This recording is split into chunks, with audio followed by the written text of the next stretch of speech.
દાતા ઘણા બધામાંથી થોડું ઘણું આપે, ઉદાર દાતા ઘણું બધું આપે, પણ મહા ઉદાર તો સર્વસ્વ આપે છે. શ્રી મહાપ્રભુજી ને તો अपना सर्वस्व हमको दिया. ગુરુની દેન. ભક્તિ માર્ગ પુષ્ટિ માર્ગમાં શિષ્ય નથી આપતો, પુષ્ટિ માર્ગમાં તો ગુરુ આપે છે. અહીંયા દાતા ગુરુ છે, જીવ શું આપે? અને આપણે ત્યાં તો ક્રમ એવો છે, લેનારને પગે લાગી. આમ જોવા જાઓ દાનમાં, તમે દાનના ક્રમમાં જુઓ તો જેને આપો એને પગે લાગો છો, જેને આપો. કારણ તમે એને ધન આપ્યું, શું વસ્તુ આપી? જે અહીંયા રહી જવાની છે. પણ એણે તમને લઈને શું આપ્યું? પુણ્ય આપ્યું, જે આવતા જન્મમાં એ કામ લાગવાનું છે. એટલે ખરેખર લેનારનું દાન આપનાર કરતા મોટું થઈ ગયું. એટલે ખરેખર તો લૌકિક દાનની વાત કરું છું, એમાં પણ આપીએ. એટલે જો કહેવાય કે અહીંયા ભેગું કરેલું અહીંયા જ રહી જવાનું. આપણે એમ કહીએ કોઈની સાથે કઈ હોય, મારી પાસે ઉપાય છે કે તમે આ જન્મમાં ભેગું કરેલું સુખ આવતા જન્મમાં લઈ જઈ શકો, આવતા જન્મમાં ભોગવી શકો. બોલો, જોઈએ છે ઉપાય? એ તો બધાને એમ થાય કે આ આટલી મહેનત કરી, આખી જિંદગી કામ કર્યું, બધું ભેગું કર્યું અને બધું મૂકી જવાનું. છોકરાઓને કહી આટલું તમારા માટે મૂકી જાઓ. છોકરો કે તો લઈ જાઓ ને ભેગા, હું ક્યાં ના પાડું. અને કોઈ બેંક ઓફ બરોડા ઉપર બ્રાન્ચ ખોલે તો કોઈ મૂકીને જાય? બધા ટ્રાન્સફર ના કરી દે. તો અહીંયા ભેગું કરેલું લઈ જવાનો કોઈ ઉપાય નથી. એમ આપણે સાંભળીએ છીએ. મારી પાસે ઉપાય છે કે બધું આવતા જન્મમાં લઈ જવાય, અને એનો એક જ ઉપાય છે, તમારા ભેગા કરેલા સુખને પુણ્યમાં કન્વર્ટ કરી દો. જે સુખ ભેગું કર્યું એને સત્કાર્યમાં ઉપયોગ કરી એને પુણ્યમાં. જેમ અહીંયાથી અમેરિકા જવું હોય તો રૂપિયાને કેવા ડોલરમાં કન્વર્ટ કરી દો છો અને પછી લઈ જઈને વાપરો છો ને, ત્યાં ચાલે છે ને. એમ જ અહીંયા ભેગું કરેલું સુખ પુણ્યમાં કન્વર્ટ કરી દેશો તો અનેક જન્મો સુધી તમને સુખ આપતું રહેશે. મૂકી જશો તો કઈ નહીં થાય, આપી જશો તો તમે સુખને પુણ્યમાં કન્વર્ટ કર્યું કહેવાય. અને એ પછી પુણ્ય તમારા ખાતામાં એવું જમા થશે, નહીં ઈચ્છો છતાંય સુખ આપતું રહેશે. હવે નથી જોઈતું કે ના તારા પુણ્યો છે, લેવું જ પડશે. જેમ દુઃખ પાપ દુઃખ છોડતા નથી, એમ પુણ્યો સુખથી પણ મુક્ત નહીં થવા દે, એ આપ્યા જ કરશે. અને એટલા માટે ભેગા કરેલું સુખ પુણ્યમાં કન્વર્ટ કરવા લાગો. જે આપ્યું એ તમારું છે, રહી ગયું એ બીજાનું ભાગ્ય છે. અને રહી ગયું એનું કર્મના સિદ્ધાંતમાં કાંઈ નથી. આપ્યું, ખર્ચ્યું એનું બધું જ છે. સારું ખર્ચ્યું તો સારું, ખરાબ તો ખરાબ. અને એટલા માટે એને પુણ્યમાં કન્વર્ટ કરી એને તમારું બનાવી લો. જે વસ્તુને તમે પુણ્યમાં કન્વર્ટ કરો છો એ તમારું થઈ જાય છે. અને એટલા માટે કાલથી શરૂ, બરાબર ને? હવે હવે રેડિયોમાં વાંધો નહીં આવે, 300 જણા અહીંયા જ થઈ જશે. તો મૂળ વાત એ સુખને પુણ્યમાં કન્વર્ટ કરી. તો મહોદાર મહાપ્રભુજી તો એ સમય ઉદાર છે. સર્વસ્વ દાન તેણે સમય કરે શ્રી વલ્લભજી ઉદાર. આ સુકુમાર સુત.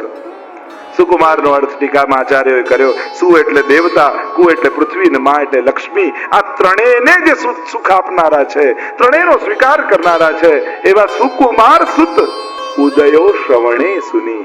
કે આ સુકુમાર પ્રગટ થયા છે, સ્વયં પ્રભુ પ્રગટ થયા છે, એ સાંભળીને સર્વસ્વનું દાન કરે છે મહાપ્રભુ. આપણે ત્યાં તો પ્રસંગમાં આવે ને કે જયારે ઠાકોરજી પ્રસન્ન થાય એનાથી વધારે શું? એટલું ગિરધરજીને કડું આપી ગયા અને કહ્યું કે કઈ જરૂરી હોય ત્યારે વાપરજો. અને એકવાર ધોંધી પદ ગાતા હતા અને નવનીતલાલ એટલા પ્રસન્ન થઈને તાલ આપે. ગિરધરજીને થયું આજે નવનીતલાલ કેટલા પ્રસન્ન છે, શું નોછાવર કરું? તો કડા કાઢીને નોછાવર કરીને ધોંધીને આપી દીધું. પછી બહાર આવ્યા સેવામાંથી ત્યારે ચિંતા થઈ, અરે ગુસાઈજીએ તો કાકાજીએ તો કહ્યું હતું કઈ બહુ જરૂરી કામ હોય ત્યારે વાપરજો, અને મેં તો આપી દીધા. હવે કાકાજી પૂછશે તો શું જવાબ આપું? ગુસાઈજી પરદેશમાંથી પાછા પધાર્યા. ગભરાયેલા ગિરધરજીને જોયા, પૂછ્યું બાબા ચિંતામાં કેમ છો? કાકાજી એક અપરાધ થઈ ગયો. શું? આપ જે કડા આપીને કહીને ગયા હતા જરૂરી કામમાં ખર્ચજો. અને એકવાર ધોંધી પદ ગાતા હતા, નવનીતલાલ એટલા પ્રસન્ન હતા, મેં નોછાવર કરીને આપી દીધા. ત્યારે ગુસાઈજીએ કહ્યું ખાલી કડા કેમ આપ્યા? જે આપણું બધું જ હતું એ બધું જ નોછાવર કરીને કેમ ના આપી દીધું? કારણ કે નવનીતલાલ પ્રસન્ન થાય એનાથી વિશેષ આપણા જીવનમાં બીજું કાંઈ નથી. આ બધું જ નોછાવર કરીને આપી દેવા જેવું હતું. પ્રભુ પ્રસન્ન થયા એનાથી અધિક બીજું શું હોય? એ કર્યો શેષનાગ રીઝ્યા. શેષનાગ કેમ પ્રસન્ન થયા? કારણ કે શેષજી નો અવતાર બલદેવજી, અને બલદેવજી સ્વરૂપ ગોપીનાથજી છે, અને પોતાના નાના ભાઈ રૂપે ઠાકોરજી પાછા પધાર્યા, એટલા માટે પાતાળે શેષનાગ રીઝ્યા. નહીં એમ તો પૃથ્વી પર પ્રગટ થયા ગુસાઈજી, એમાં પાતાળમાં શું, એમાં શેષજી ને શું? તો કહ્યું એ શેષજી ના નાના ભાઈ રૂપે, બલદેવજી રૂપના નાના ભાઈ રૂપે, ગોપીનાથજી ના નાના ભાઈ રૂપે ગુસાઈજી પધાર્યા, એટલે પાતાળે શેષનાગ રીઝ્યા. બીજો એક અર્થ એમ કર્યો, શેષનાગ શેષજી એ જે શેષજી નો અવતાર છે એ વાણી નો અવતાર છે. શેષ સહસ્ત્ર મુખ નિષદિન ગાવત, એ સતત ભગવત ગુણગાન કરે છે, અને ગુણગાન કરતા રહે ભગવાન. તો જે પાખંડ મત ચાલ્યો હતો, જે શાસ્ત્રોના વિપરીત અર્થો થતા હતા, એને કારણે આ શાસ્ત્રોના દેવતા શેષજી પોતે દુખી હતા. અને એટલા માટે જયારે ગુસાઈજીને પ્રગટ થયેલા જોયા અને થયું કે હવે શાસ્ત્રોના સાચા અર્થ થશે, એટલા માટે પાતાળે શેષનાગ રીઝ્યા ઉપર. કારણ કે શબ્દ શાસ્ત્રના આચાર્ય છે ને શેષજી, શબ્દ શાસ્ત્રના આચાર્ય હોવાને કારણે આ વિપરીત શબ્દો, વિપરીત અર્થો થતા હતા શબ્દોના, એટલે દુખી હતા. અને ગુસાઈજીને પ્રગટ થયેલા જોયા એટલે શેષજી પ્રસન્ન થઈ ગયા. ઉપર ઇન્દ્રાદિક દેવ, ઉપર ઇન્દ્ર દેવતાને પ્રસન્નતા શા માટે ગુસાઈજી પ્રગટ થયા? એમાં ઇન્દ્રદેવને શું? તો અર્થ કરતા કહ્યું કે ઇન્દ્ર એટલા માટે પ્રસન્ન થયા કે ઠાકોરજી જ્યારે જ્યારે બ્રાહ્મણ બનીને આવે છે ત્યારે મારું ઐશ્વર્ય વધી જાય છે. જો ના બલિ રાજા એટલે બધું લઈ લીધું હતું દેવતાઓનું, પણ ભગવાન વામન બનીને આવ્યા અને બધું બલિ રાજા પાસે લઈને મને આપ્યું, અને ફરી બ્રાહ્મણ કુળમાં પ્રગટ્યા છે, એટલે મારું ઐશ્વર્ય જરૂર વધારશે. એટલા માટે ઉપર ઇન્દ્રાદિક દેવ, ઉપર ઇન્દ્ર દેવતા એટલે પ્રસન્ન થઈ ગયા કે હવે મારું ઐશ્વર્ય હજી વધી જશે, ફરી બ્રાહ્મણ કુળમાં પ્રગટ થયા છે. તત્ખેવ સુણી નિશાન વજણાવ્યા. અને જ્યારે પ્રાગટ્યના સમાચાર સાંભળ્યા અને દેવતાઓએ નિશાન વગાડ્યા છે અને કહેવા લાગ્યા, કહત સબનસો આવો રે આવો રે, સુંદર નિશાનો વાગે છે. અને આગળ વર્ણન કરતા કયા દેવતાઓ પ્રસન્ન થયા છે એનું વર્ણન કરતા કહ્યું, આ ઇન્દ્ર દેવતા હરખ્યા. આ બધા દેવતાઓ કેમ પ્રસન્ન થયા? કારણ કે બધાને સારસ્વત કલ્પ યાદ આવી ગયું કે એ સમયે જો ઠાકોરજીને ઓળખ્યા નહીં અને એમની બધી પરીક્ષાઓ કરી, ત્યારે દંડવત કરતા કરતા એમના ચરણમાં જવું પડ્યું. ઠાકોરજીના અપરાધો કર્યા, ઓળખી ન શક્યા, ઠાકોરજી અમારા ગર્વને હરી લીધા. તમે દશમસ્કરની કથા સાંભળો તો સર્વ દેવતાઓ નું દમન ઠાકોરજીએ કર્યું છે. વરુણ દેવ હોય, કામદેવ હોય, બ્રહ્માજી હોય, ઇન્દ્ર, એટલે ઠાકોરજીનું એક નામ છે દેવ દમન શ્રીનાથજી. સર્વદેવ, આ દેવતાઓ પોતાને ભગવાન માનવા લાગે. જયારે એમનો પ્રભાવ, ઐશ્વર્ય, સત્તા થઈ તો પોતાને માનવા લાગેલા, એટલે ઠાકોરજીએ દમન કરી એમને દેવતા પદ યાદ અપાવ્યું કે તમે દેવતા છો અને મારી કૃપાને કારણે તમને આ પદ મળ્યું છે અને આ શક્તિઓ મળી છે, તમે ભગવાન નથી. કારણ કે આ દેવતાઓ ભગવાન પણ આ પૃથ્વી પર પ્રસ્થાપિત કરી રહ્યા હતા. તો ત્યારે ઠાકોરજી દમન કર્યું. ત્યારે આ બધા દેવતાઓ ગુસાઈજીનું પ્રાગટ્ય સાંભળતા પહેલા જ હરખી ગયા અને વરખ્યા કુસુમને સમૂહ પુષ્પ વર્ષા કરવા લાગ્યા. એટલે કે પુષ્પ વર્ષા કરીને ઠાકોરજીને સંકેત કરે છે કે આ પ્રાગટ્યમાં તો પહેલેથી અમે આપને ઓળખીને વંદન કરી લઈએ છીએ, હવે શંકા નથી. એટલે માટે કહ્યું, આ બ્રહ્મા મહાદેવ મુનિ હરખ્યા, વરખ્યા કુસુમને સમૂહ, આ મોહ ટાળ્યો જગતના જીવનો. કારણ કે જે મોહ બ્રહ્માજી આદિને થયો હતો, મોટા મોટા દેવતાઓને મોહ થઈ ગયો કે આ ભગવાન હોય, આ ગોપોનું એઠું ખાનારો. પણ પરમાનંદ દાસજી તો કે પરમાનંદ પ્રભુ હમ સબ જાનત તુમ ત્રિભુવન કે ભૂત. આ દેવતાઓને ભલે મોહ થાય, ભક્તોને મોહ થતો નથી. ઉલટિયા નૃત્ય ને નાદ. કોણ કોણ પ્રસન્ન થયા?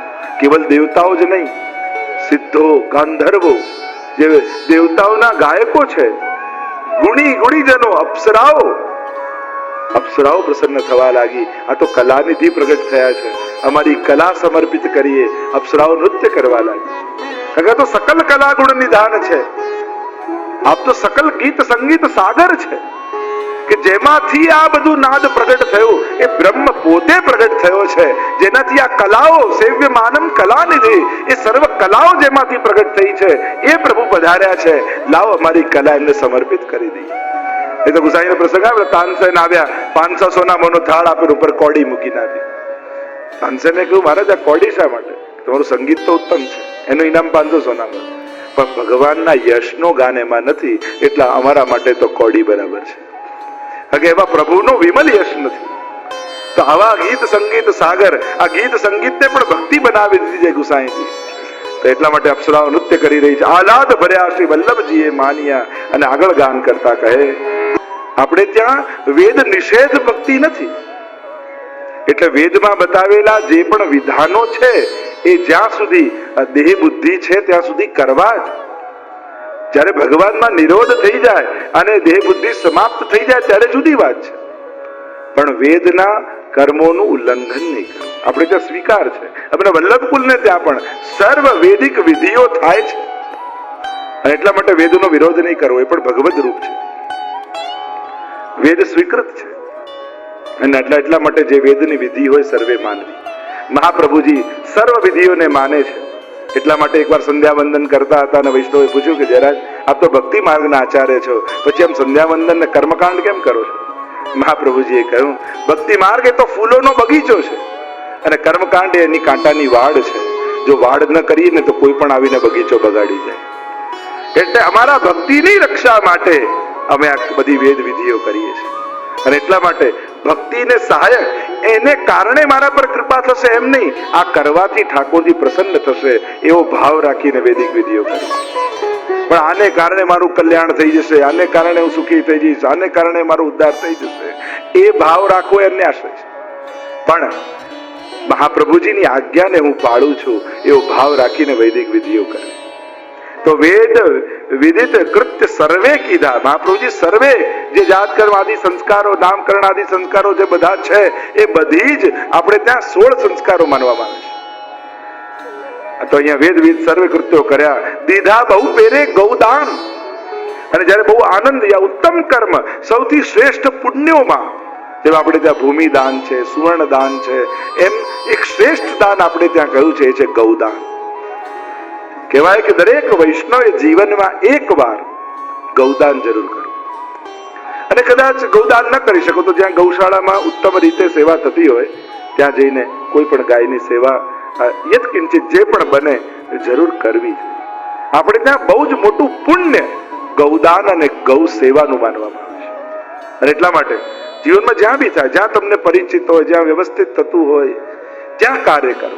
સંસ્થાઓને પણ જોવી જે ઉત્તમ રીતે કાર્ય કરતું. ઘણી વાર સંસ્થાઓમાં વહીવટી ખર્ચ જ એટલો મોટો હોય છે કે જે ઉદ્દેશ્યથી આપણે આપ્યું હોય તો ત્યાં પહોંચે જ નહીં.